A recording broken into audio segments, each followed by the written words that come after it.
Assalamualaikum warahmatullahi wabarakatuh. Pada kesempatan kali ini, saya akan menjelaskan tentang manajemen keuangan retail. Tentunya, para peritel itu menginginkan hasil yang bagus, menginginkan keuntungan yang banyak.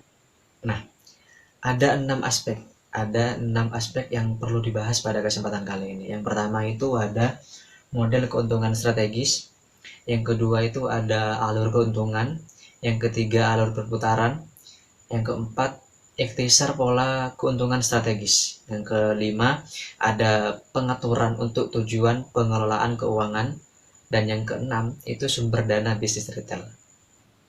Nah, yang pertama tadi itu model keuntungan strategis. Salah satu tujuan keuangan yang penting adalah untuk mencapai hasil atau aset yang di dalam bahasa Inggris itu disebut return on asset. Return on asset. Aset yang bagaimana? Nah, aset yang tinggi. Salah satu cara untuk menjelaskan keberhasilan keuangan dalam lingkup bisnis retail itu dengan cara memberi para pemilik modal perusahaan hasil atau pengembalian yang baik atas investasi mereka. Meskipun retail mengejar tujuan keuangan yang sama, retail dapat menggunakan strategi yang berbeda dalam mencapai keuntungan tersebut.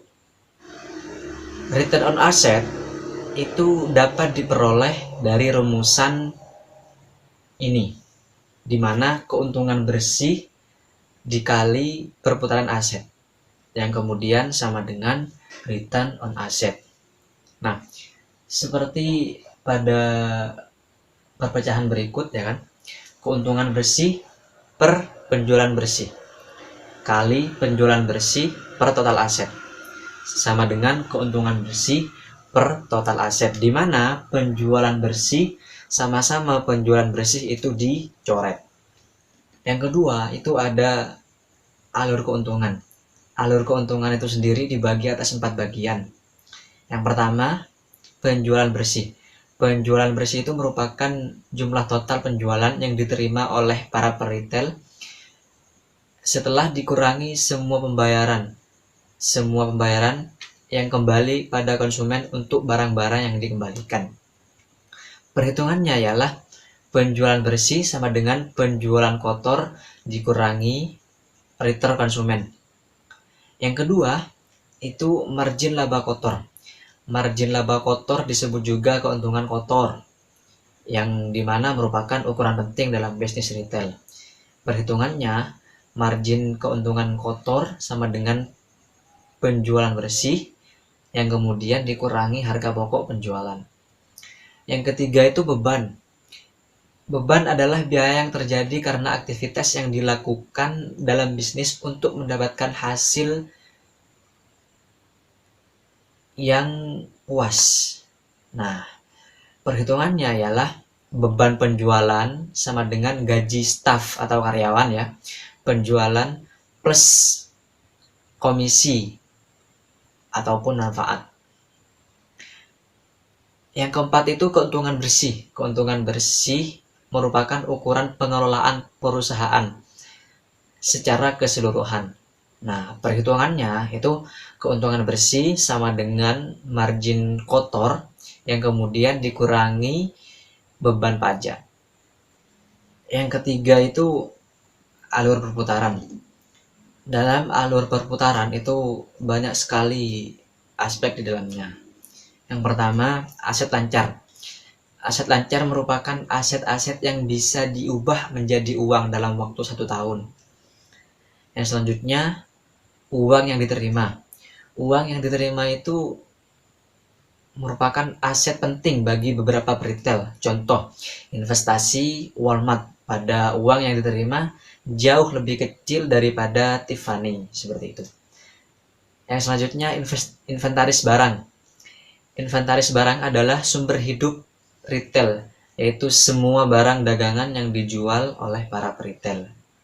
Yang selanjutnya, uang dan aset lain, yang dimana merupakan cash sama dengan tunai yang kemudian ditambah oleh simpanan dan rekening di bank, yang kemudian ditambah lagi plus jaminan, ditambah lagi jaminan yang bisa dipasarkan seperti tagihan-tagihan keuangan. Aset lain, aset lainnya maksudnya itu sama dengan biaya-biaya pengeluaran sebelum dibayar, yang kemudian ditambah biaya pengiriman. Karena kan di retail itu ada sistem kirim barang. Nah, yang selanjutnya aset tetap. Aset tetap itu adalah aset yang membutuhkan waktu lebih dari 1 tahun untuk mengubahnya menjadi uang atau tunai. Selanjutnya itu ada perputaran aset. Perputaran aset adalah ukuran pengelolaan secara keseluruhan dari bagian aset pada neraca saldo. Nah, penghitungannya ialah aset tetap sama dengan biaya perolehan aset yang kemudian dikurangi oleh depresiasi. Nah, ini caranya. Perputaran aset sama dengan apa tadi? Penjualan bersih per total aset. Yang selanjutnya itu hak pemilik dan kewajiban. Kewajiban dan hak pemilik. Kewajiban sekarang adalah utang-utang yang diharapkan bisa dibayar paling tidak dalam jangka waktu 1 tahun. Pertanggungjawaban yang paling penting adalah yang pertama, uang yang dapat dibayar, surat utang yang dapat dibayar, pertanggungjawaban ditambah pertanggungjawaban jangka panjang. Hak pemilik juga disebut hak para pemegang saham. Para hubungan tersebut dapat diperoleh dengan rumus ini.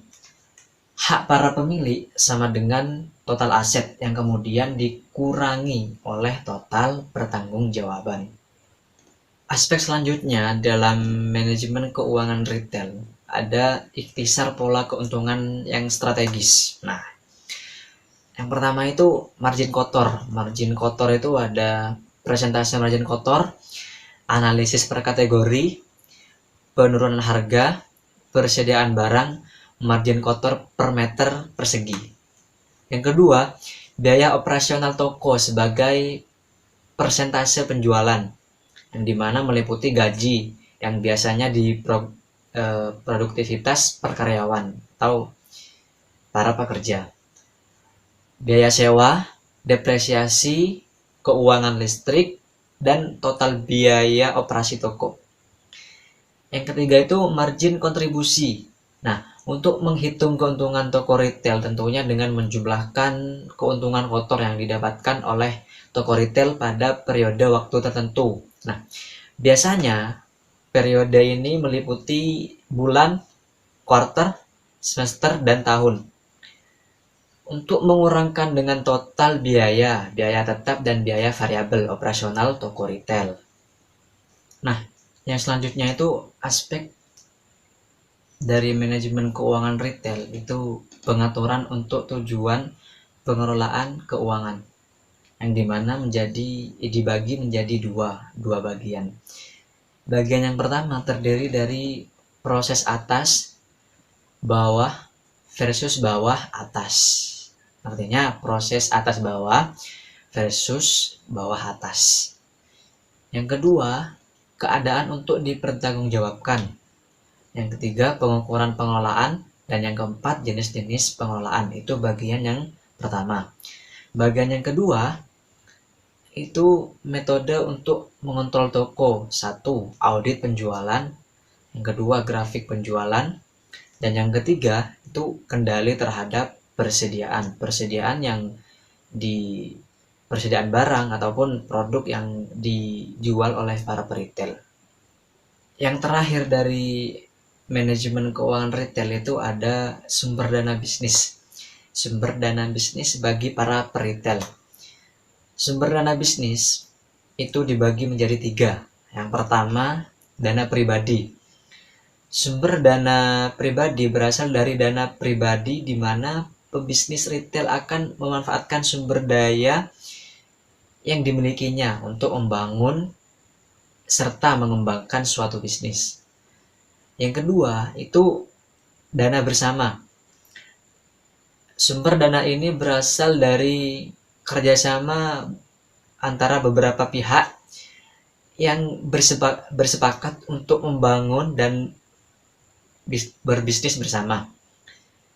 Beberapa mekanisme alternatif dan bersama yaitu komposisi seimbang, komposisi tak seimbang, dan komposisi komplementer.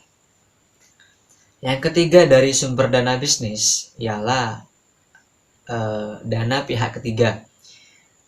Sumber dana pihak ketiga untuk membangun dan mengembangkan bisnis yang dapat berasal dari organisasi keuangan formal, individu, pemerintah. Nah, pemerintah juga bisa jadi pihak ketiga dari sumber dana bisnis retail. Dan yang terakhir itu ada swasta.